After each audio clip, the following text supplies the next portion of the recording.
เฮือนแบบนี้นี่ย่ำห่อนนี่บ่ห่อนเลยอากาศนี่จะเย็นขนาดเลยนะอากาศนี่เขาจะใส่แต่คนแรงงานคนเท่านั้นที่ว่าขุดให้หน้าตัวนี้ขึ้นมาเนาะเฮือนของคนใน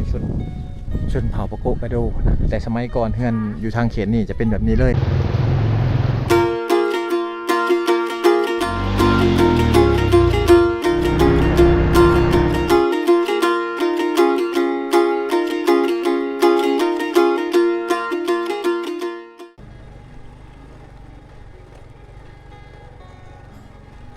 กราบทักทายสบายดีสวัสดีพ่อแม่พี่น้องเมื่อสุขทุกคนคือเก่ายินดีต้อนรับทุกคนเข้าสู่ช่องบ่อโหนดพะเลาะ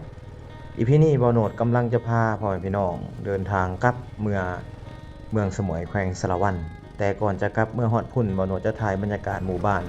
ตามถนนหนทางให้พ่อแม่พี่น้องได้เบิ่งซะก่อนหมู่บ้านนี้ก็คือหมู่บ้านอาวองจะเป็นหมู่บ้านอาวองเหนือนะพี่น้องหมู่บ้านนี้เป็นหมู่บ้านผู้ร้อยอยู่ทางภาคใต้ของลาวอยู่ที่เมืองสมุยแขวงสะระวันเป็นหมู่บ้านที่มีมนต์เสน่ห์และมีวิถีชีวิตแบบดั้งเดิมของคนลาวในสมัยก่อนแต่ก่อนเฮาจะมาฮอดหมู่บ้านนี้ได้การเดินทางก็ยุ่งยากลำบากใช้เวลาในการเดินทางประมาณ2 ชั่วโมงกว่าๆพี่น้องการเดินทางนี้ก็ต้องได้ผ่านภูผ่านเหวผ่านถนนหนทางที่ว่ายุ่งยากลำบากผ่านแม่น้ำต่างๆก่อนที่จะมาฮอดบ้านอาวองหลังจากที่ว่าเฮา3 คนมาแต่บ้านกองแวกแล้วพี่น้องเนาะก็พากันจะกลับเมื่อแต่ว่าต้องได้ถ่ายบรรยากาศให้พ่อแม่พี่น้องได้เบิ่งตัวนี้ที่เฮาอยู่นี่ก็คือบ้านอาวองพี่น้องเป็นหมู่บ้านอาวองคือกันอาวองคุ้มเหนือเด้อพี่น้องตัวนี้เนาะ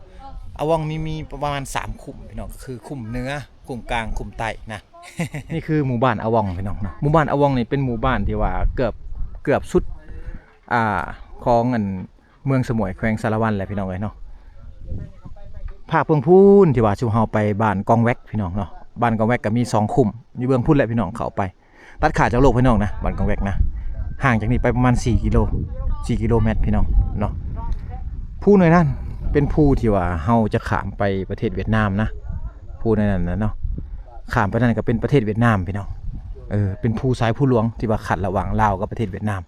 ออกไปนั่นก็เป็นเมืองกวางจิพี่น้องเนาะเมืองกวางจิเมื่อก่อนเฮานอนอยู่นี่เนาะและเพิ่นนั้นไปเวียดนามเพิ่นไปรับจ้างมาพี่น้องมาตอนเช้าหาก็ได้เห็นกันเนาะแต่ก่อนมาปีกายนี่มานอนอยู่นี่แหละปีนี้มาบ่มีหวังนอนเลยไปขอนอนนำชาวบ้านเขาเจ้าอยู่ลุมได้นึงเพิ่นหาก็มาเป็นชวนสบายดีหาก็มาแต่เวียดนามเนาะจะขอเงินเพิ่นแต่ก่อนเพิ่นมาเฮามาเพิ่นเฮ็ดแต่งกินสู่กินนะพักนอนอยู่นั่นเพิ่นนี่ก็เพราะว่าเพิ่นเฮือนเพิ่นนี่อยู่สุดหมู่เลยพี่น้องเนาะนี่เอาเดี๋ยวจะให้เบิ่งบรรยากาศในการนอนแต่สมัยก่อนเฮามานี่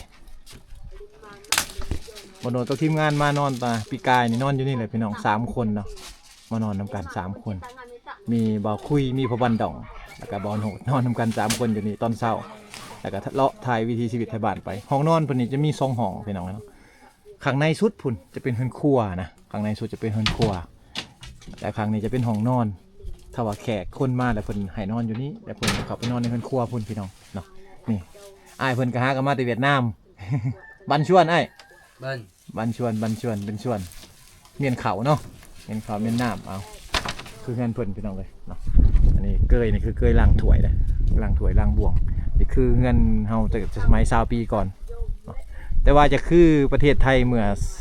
60 ปีก่อนพี่น้องเนาะเดี๋ยวยางเลาะเบิ่งหมู่บ้านพี่น้องอันนี้หมู่บ้านนี่ก็คือหมู่บ้านอาวองเหนือนะอาวองเหนืออยู่ตามตีนภูแบบสีไปพี่น้องเนาะขึ้นไปจะเป็นภูสูงเป็นป่าที่ว่าอุดมสมบูรณ์ต้นหมากขนุนเต็มเลยพี่น้องแต่ว่ามันบ่เป็นหมากเลยมันจะเป็นพันธุ์อย่างบ่โนดกับบ่ฮู้กันนี่คือต้นหมากขนุนเพิ่น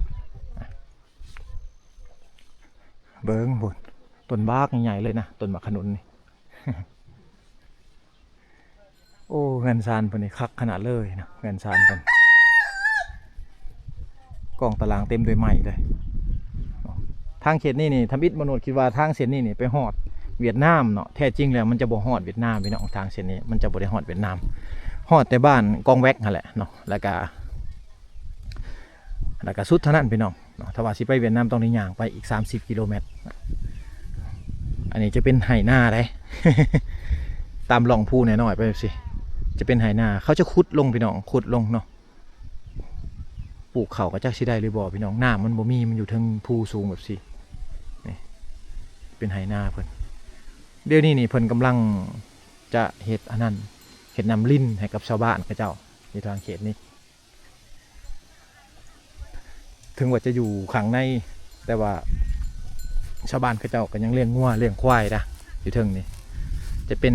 สินค้ากสิกรรมของชาวบ้านเขาหรือว่าเป็นธนาคารเงินซ่านพี่น้องถ้าว่าบางคนที่ว่าเขาจะสร้างครอบครัวเนาะก็ต้องได้ใส่งัวใส่ควายเนาะหรือว่าจะขายเอาเงินมาใส่ในครอบครัวก็ได้พี่น้องเนาะบุ้ดหยากินพี่น้องทางเขตนี่บุ้ดหยากินช่วงหนาวๆเนี่ยเขาจะบ่ค่อยปล่อยมันปานใดพูดช่วงอันฮ้อนนิดนึงเขาจะปล่อยมันไปตามภูเลยพี่น้องเนาะเลี้ยงตามภูเลยหรือว่าเจ้าของต้องไปเบิ่งนะเพราะว่าย่านเขาสวนเขาเจ้า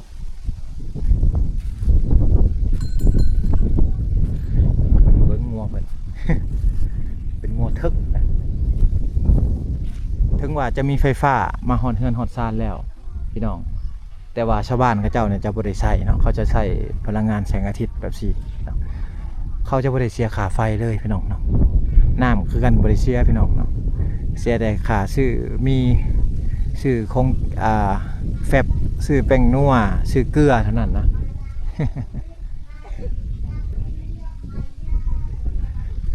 เฮือนแบบคลาสสิกส่วนเฮือนเขาเจ้าเนี่ยโอ้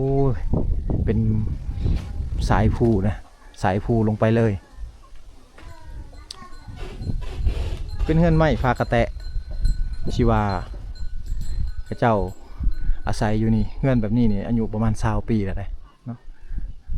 เฮือนไม้ฟ้ากระแตะบ่มีคนอยู่พี่น้องเขาไปให้มาละนี่คือเลี้ยงเป็ดเลี้ยงไก่ไปพร้อมเลี้ยงแบะไปพร้อมพี่น้องบ่ได้ง่ายนะก่อนจะได้เฮือนหลังหนึ่งสร้างขึ้นมานี่ก็บ่ได้ง่ายเขาเลี้ยงแบะนำแม่นหมดเลยนะบริเวณกสิกรรมเขาเจ้าเฮ็ดเกษตรสบายอยู่เทิงคือเห็นพี่น้องเนาะยามนี้เป็นอากาศที่ว่าอากาศหนาวถ้าบ้านเขาเจ้าก็สิมายืนพิงแดดแบบนี้แหละเนาะอากาศเย็นเลยอากาศเย็นหลายพี่น้องเนาะเฮือนหลังนี้โอ้เฮือนคลาสสิกเลยสังกะสีแต่รุ่นเก่าเลยแหละเฮือนแบบนี้นี่แหละยังว่าในเขตชนบทถ้าว่ามีสังกะสีแบบนี้มุงเฮือนมุงซานเนี่ยก็ถือว่าดีไปเติบพี่น้องเลยเนาะกองฟืนก็จะต้องขังเฮือนเลยนี่เขาเจ้าหนาวเขาหนาวเขาก็มานั่งอยู่นี่แหละนั่งพิงไฟยืนพิงแดดอยู่นี่นี่คือสาวๆเบาๆอยู่ทั้งบ้านเนาะ ไปแล้วอาย สาวๆทั้งบ้านเอาว่องพี่น้องเนาะอย่าคือกับคนเวียดนามนะแม่นบ่ สาวแม่ห่างเต็ม นี่คือบ้านอาวองคนที่นี่การนุ่งถืออย่าคือกับคนเวียดนามนะอย่าคือกับคนเวียดนามอันนี้ก็คือกันอย่าคือคนเวียดนามเลย พูนเขาแนมลงไปพุ่นจะเป็นสายทางที่ว่าเราจะกลับนะเขาแนมลงไปพุ่นจะเห็นอันนั้นพี่น้องจะเห็นแม่น้ำเซโปนนะภูตรงไหนพุ่นจะเป็นภูของเวียดนามเลยพี่น้องเด้อภูแหลมๆใหญ่ๆแต่ภูใหญ่ๆเบื้องพี่จะเป็นของลาวเฮาเดี๋ยวย่างตามสายทางแหละพี่น้องเบิ่งบรรยากาศเงินซานรุ่นเก่าแน่รุ่นใหม่แน่ปนเปกันไปเนาะเมื่อคืนนี้บ่โนดกับทีมงานในบ้านนอนอยู่เฮือนหลังนี้เนี่ยเนาะมานอนอยู่เฮือนหลังนี้1 คืนพี่น้องไป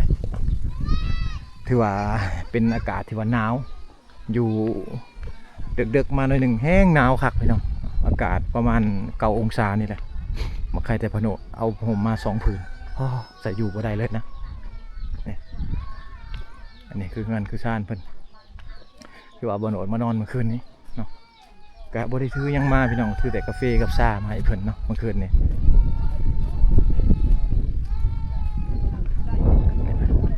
เงินซ่านคือเห็นพี่น้องเลยเนาะเป็นเฮือนที่ว่าหลังบ่ใหญ่หลังบ่ใหญ่เป็นเฮือนพากระแตะอยู่กันหลายคนเติบนะนั่นก็เจ้าอยู่กันหลายคนเติบมีลูกมีหลานพี่น้องเลยเนาะอยู่นำกัน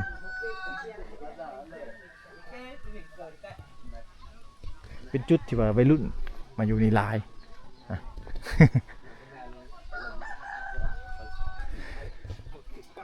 มานอนอยู่นี่เมื่อคืนนี่พากันนอนอยู่นี่แหละไปใส่แล้วไปรุ่นสบายดี ไปรุ่นไปหาดินสาวเนาะเมื่อคืนนี่เนาะ หาผู้สาวมานอนอยู่เนี่ยเพียงคืนพี่น้องเลยนำมาขอนอนน้ำเพลิน không hiểu tiếng ạ. ภาษาเวียดบ่ได้เลยภาษาลาวได้อยู่ Không hiểu tiếng Láo ạ. เตียงลาว Bà hô bà xà Láo. เจ้าบ่ฮู้ภาษาลาว Đúng rồi. โอ้ เพิ่นฮู้ภาษาลาวพี่น้องเอ้ยเนาะจุดแดงๆนี่เขาฉีดน้ำลิ้นได้นี่จุดแดงๆนี่พี่น้องบริเวณนี้เป็นคอกเป็ดคอกไก่คอกเป็ดคอกไก่นี่อันนี้จะเป็นวางเมียนฟืนเพิ่นนะแบบนี้แหละเขาอยู่พี่น้องเอ้ยเนาะเป็นหมู่บ้านที่ว่าบ่ใหญ่เนาะหมู่บ้านน้อยๆมีหลายๆคุ้มเงินซานก็คือเห็นนะอยู่แบบนี้เลยแบบคลาสสิกนะสมัยบ้านบ่โนดนี่บ่มีแบบนี้มีจะเป็นเฮือนไม้20 ปีก่อนแต่ว่ามาในปัจจุบันนี่ก็สิเป็นเฮือนดินเฮือนก่อหมดแล้วเพิ่นนั่งลมเวียดกันอยู่ในเนาะเฮาอาจจะบ่ได้เข้าไปถ่ายทำให้พี่น้องได้เบิ่งขอดประตูไว้นี่อันนี้คือเฮือนของคนในชนเผ่าปะโกกะโดนะแต่สมัยก่อนเฮือนอยู่ทางเขตนี่จะเป็นแบบนี้เลยพี่น้องเป็นเฮือนมุงหญ้าแบบนี้ทั้งหมดเลยนะชนเผ่าปะโกกะโดนี่อันนี้คือเดินบ้านเพิ่นบริเวณนี้เขาไว้ตามเขาพี่น้องเนาะก่อนจะได้เฮือนแบบซี่นี่เขาจะขุดเปื่อยภูลงมามันเพียงซะก่อนแล้วจึงตั้งเฮือนนะอยู่ทางเขตชนบทหรือว่าทางเขตเวียดนามนี่แสดงเราเวียดนามเฮานี่เนาะพี่น้องเฮือนซ่านเจ้าจะบ่ได้ฝังดินเด้ถึงว่าจะอยู่ผู้สูงกับหญ้าพี่น้องเขาจะบ่ได้ฝังดินนะอันนี้ก็คือหินภูหินผานี่แหละที่ว่าเพิ่นเอามาตั้งเอามาเป็นอันนั้นหินห้องเสาเนาะตัวนี้จะบ่มีเหล็กครึ่งเลยพี่น้องเนาะมีแต่เสาไม้กับเหล็กตะปูเท่านั้นที่ว่าตอกมากล่องตารางนี่ก็เต็มไปด้วยฟืนนะอันตู้หอยอยู่นี่จะเป็นเครื่องรางของขลังของเพิ่นเลยพี่น้องเนาะเครื่องรางของขลังของชาวบ้านเขาเจ้าที่ว่าเขาเจ้าเอามาหอยกันสิ่งที่แนมบ่เห็นหรือว่าพวดผีปีศาจต่างๆพี่น้องเอ้ยเนาะให้เนาะอันตู้แดงๆอยู่เทิงเนาะตัวแดงๆอยู่เทิงนี่เห็นบ่พี่น้องเดี๋ยวซูมเข้าไปเด้เห็นบ่ตัวเป็นเม็ดแดงๆคั่นน่ะตัวเป็นเม็ดแดงๆคั่นแหละแม่นเครื่องรางของขลังเขาเจ้าพี่น้องเนาะ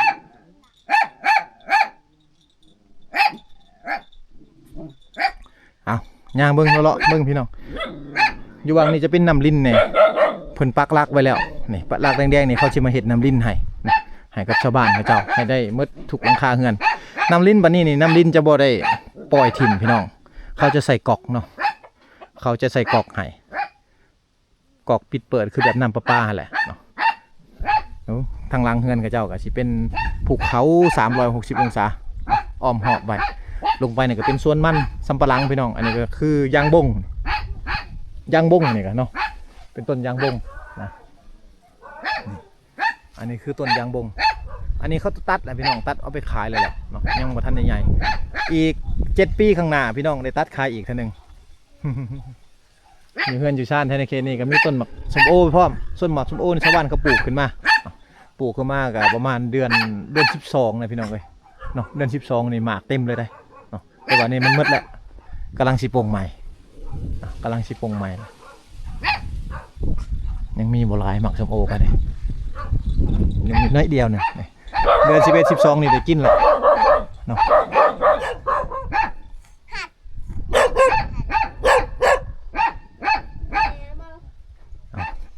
เดี๋ยวย่างรอไปพี่น้องหมู่บ้านนี่ยังเป็นหมู่บ้านที่ว่าใกล้สุดแล้วได้นี่ยังบ่หลายปานใดนะใกล้ที่สุดแล้วแหละเนาะทั้งข้างเฮือนเขาเจ้าเนี่ยเขาจะเห็นเป็นอันนั้นเป็นหนองปลาไว้เนาะแต่ว่าน้ำมันบ่มีพี่น้องเนาะน้ำมันบ่มีนี่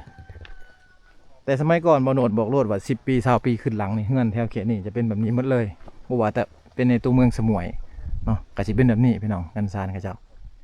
แบบนี้ทั้งเมิดเลยนะเป็นเฮือนทรงเก่าของคนในชนเผ่ากะโด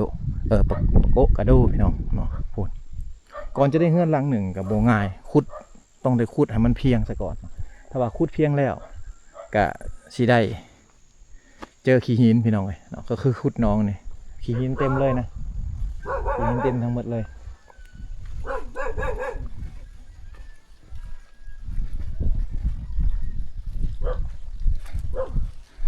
บรรยากาศช่วงนี้ก็สิบ่มีกิจกรรมอย่างเดียวพี่น้องเพราะว่าชาวบ้านเขาเจ้าก็ไปให้ไปสวนทั้งหมดแหละเนาะว่าเขาจะมาเบิ่งกิจกรรมก็บ่มียามนี้นี่ก็เป็นแคมป์น่ะเขาจะไปเก็บแคมป์หมดแหละพี่น้องเนาะเก็บแคมป์ขุดมันต้นหมดแล้วทางเขตนี้เบิ่งบรรยากาศป้าคักๆพี่น้องเนาะมาสุดนี่ก็คักคือเก่าพี่น้องเงินศาสตร์เขาเจ้าเบิ่งกองตารางเขาเจ้าเต็มไปด้วยไม้จะเป็นเชื้อเพลิงในการหุงต้มต่างๆเนาะทางหลังก็จะเป็นวิวภูเขา เป็นวิวภูเขา360องศานี่เป็นภูเขาทั้งหมดเลยทางนั้นจะเป็นสวนมันต้นสวนมันเพิ่นพี่น้องเนาะสวนมันสำปะหลัง นี่เฮือนตัวนี้เป็นเฮือนยุคเก่าอะไรพี่น้องเลยเนาะเป็นเฮือนยุคเก่าอะไรแบบนี้วิวคักขนาดไหนเฮือนหลังนี้ตั้งในคักขนาดมีเดินบ้านแล้วก็มีเฮือนแบบที่ตั้งขึ้นมาเป็นเฮือนหลังที่บ่ใหญ่เนาะแต่ว่าเขาแนมไปนี่วิวเฮือนกับเจ้านี่พุ่นแนมลงไปนะเห็นแต่ภูแต่ผาเห็นชายแดนลาวเวียดนามเนาะ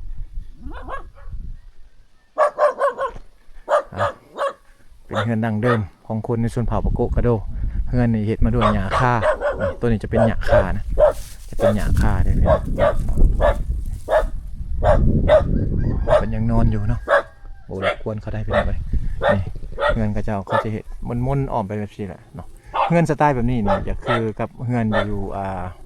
ดักจึงนะจะคือกับดักจึงเขตดักจึงแต่สมัยก่อนเฮือนเป็นแบบนี้หมดแต่ว่าเขาจะอนุรักษ์ไว้เด้อเพราะว่าคนรุ่นหลังนี่จะบ่ฮู้นะหรือว่าคนนอกท้องถิ่นที่ว่าหรือว่านักท่องเที่ยวต่างๆที่ว่าไปเที่ยวนะก็จะบ่ฮู้ว่าเฮือนเขาแต่สมัยก่อนเป็นแบบใดพี่น้องเนาะเอาเฮือนแบบนี้นี่ยามร้อนนี่บ่ร้อนเลยอากาศนี่จะเย็นขนาดเลยนะอากาศนี่โอ้นภูเขาโตบักงามๆเลยพี่น้องเอ้ยเบิ่งโตมุม360องศาภูเขาทั้งนั้นเลยสะอ้อนเขาเจ้าที่ว่าเขาเจ้าได้เฮือนวิวดีแบบสี่แต่ว่าถ้าว่าได้เฮือนแบบสี่ก็ต้องได้แลกมาด้วยหลายอย่างพี่น้องเนาะก็คือความสะดวกสบายนี่การเข้ามานี่ก็ยุ่งยากเนาะไฟฟ้านี่ก็บ่มีพี่น้องเนาะแล้วก็น้ำประปานี่บ่มีเนาะก็คือถามมาอยู่แบบนี้แล้วก็ต้องได้พึ่งพาธรรมชาตินะเอาถึงว่าเขตนี้จะอยู่ห่างไกลจากตัวเมืองพี่น้องแต่ว่าความสะดวกสบายก็คือยังมีน้ำใช้อยู่เนาะไฟฟ้านี่แม่นใช้แผงโซลาร์เซลล์นะถึงว่าเขาจะเห็นเสาไฟฟ้านี่เน่งมาแบบนี้แต่ว่าชาวบ้านเขาจะบ่ได้เข้าไฟด้วยทางนี้พี่น้องเนาะเขาจะบ่ได้เข้าไฟ